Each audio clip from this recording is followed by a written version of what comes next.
According to the soldiers, their perspective, these immigrants are woefully unprepared. And as a soldier, you're already jaded, and you got to have the kind of the mindset of a soldier. It's a very dark humor, even today, right? If you're in the emergency services, if you're a fireman, cop, or in the military, there's a dark humor, and there's a point where you're like, yeah, let them die. I don't care, you know? Hi, everyone. I'm Janelle Molony, author and historian, and I'm at Fort Casper with my friend Steve Dacus from the 11th OBC and Research Arsenal. Yes, yeah, indeed. It's really hard to land on these questions because I respect your opinions and your perspective, and I don't disagree with them. I easily can jump into one character's head and another, it is easy and to I do that, see yeah. that they all fully believe that they are right. Yep. And they are doing the best thing that they know how to do in that moment. What's the saying that you always hear is you can tell who someone really is when they're in struggle and strife, right?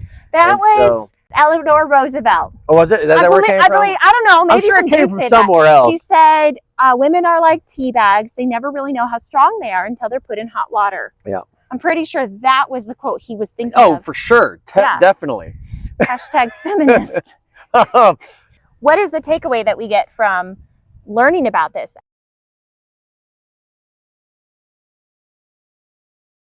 Right. For perspective, the Platte River Raids have never been documented before. I found them.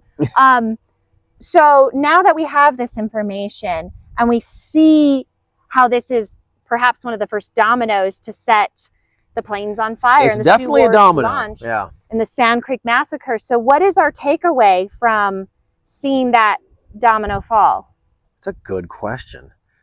Here's what's funny about being a researcher or hobby historian. I hate saying I'm a historian. I call myself a hobby historian because I'm not academic at all. But we have zero income. Yeah, yeah, exactly, right. Please buy the book, please.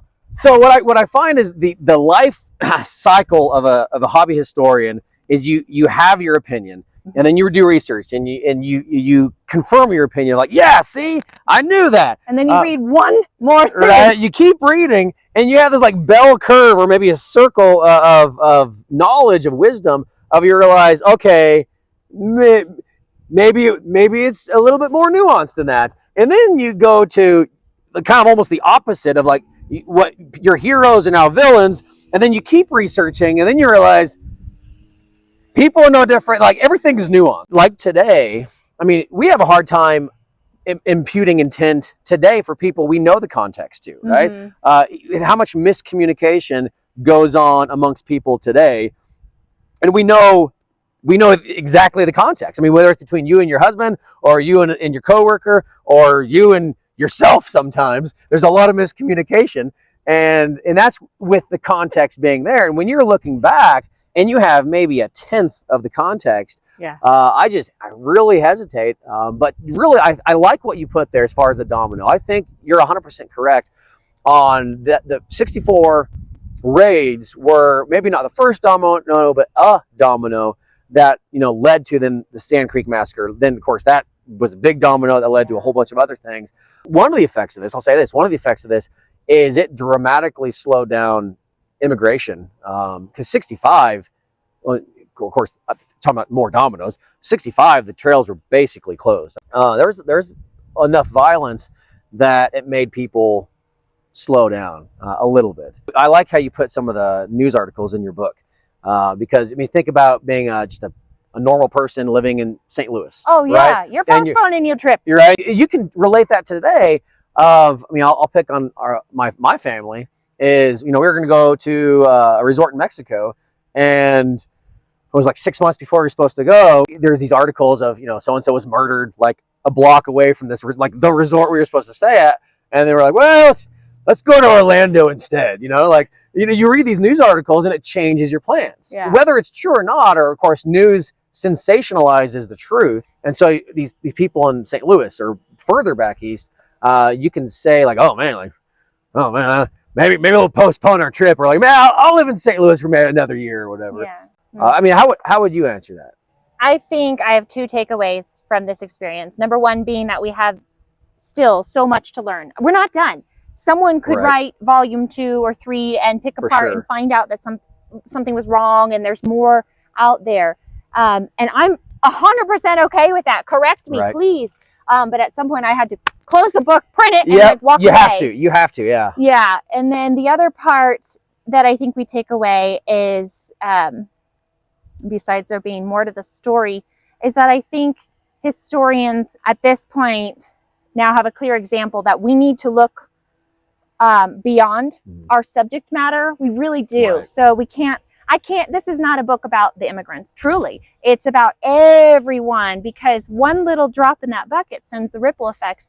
And so I hope that the takeaway is look beyond, expand that search, and find those ripple effects, because, well, you know, you might just find gold, but really there's something better and bigger out there once we know that. I will say that one thing I do like about how you formatted your book is you have basically, for lack of a better word, like the bios in the front.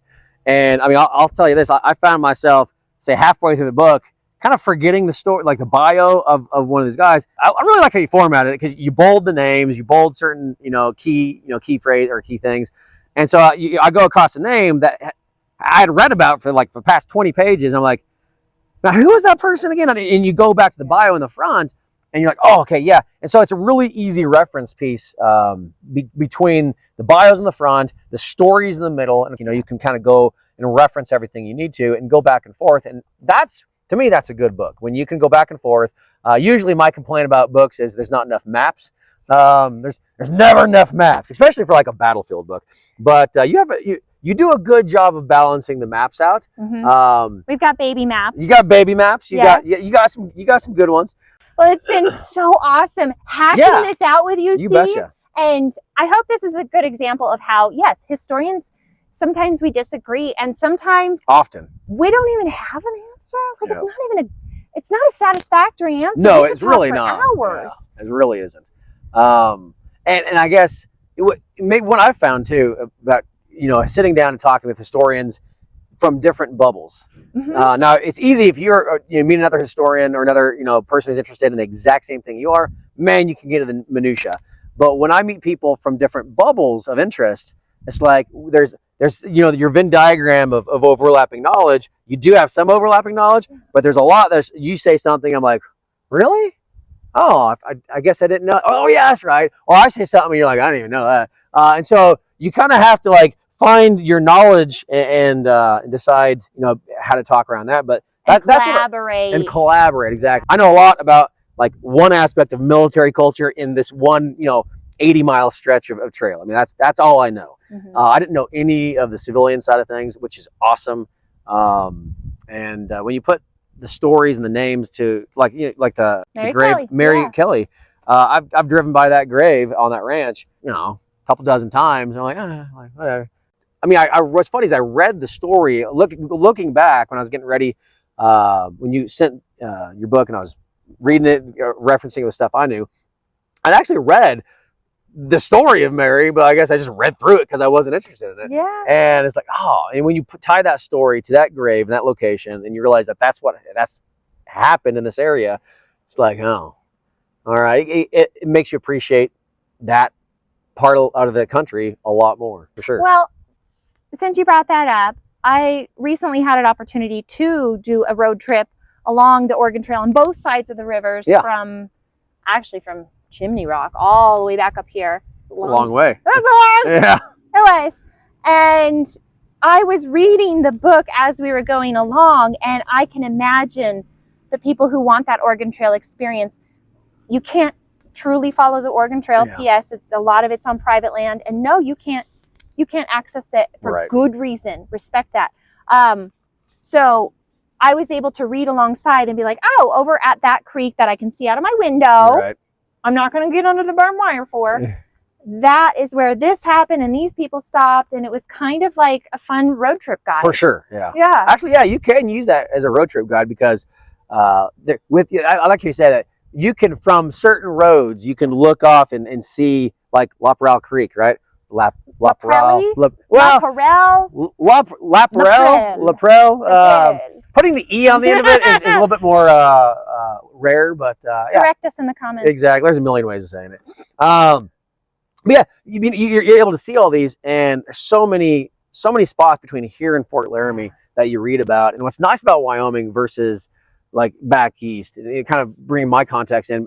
I'm a fan of the American Civil War, a researcher of the American Civil War, and most of where you're reading in the American Civil War, it's all urban developed, it's all roads and highways, right? Because it's just, I mean, sprawling metropolis of DC basically.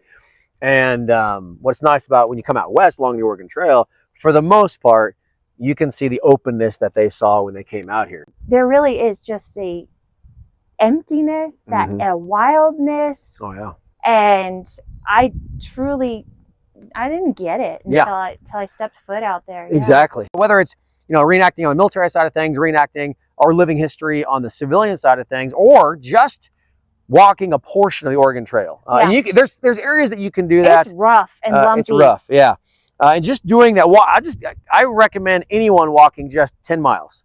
10 to 15, like a day. Do like a 1 day stretch on the Oregon Trail. And you can do, there's a couple places. Walk 10 miles in a day. Right. You can do it, and it gives you a respect for what they did all so many years ago. All right, guys. If you are interested in hearing and seeing more of these awesome videos, please like, subscribe, and follow. We'll put all of our stuff in the notes for you. Thank you for your support. Bye-bye. Have a good day.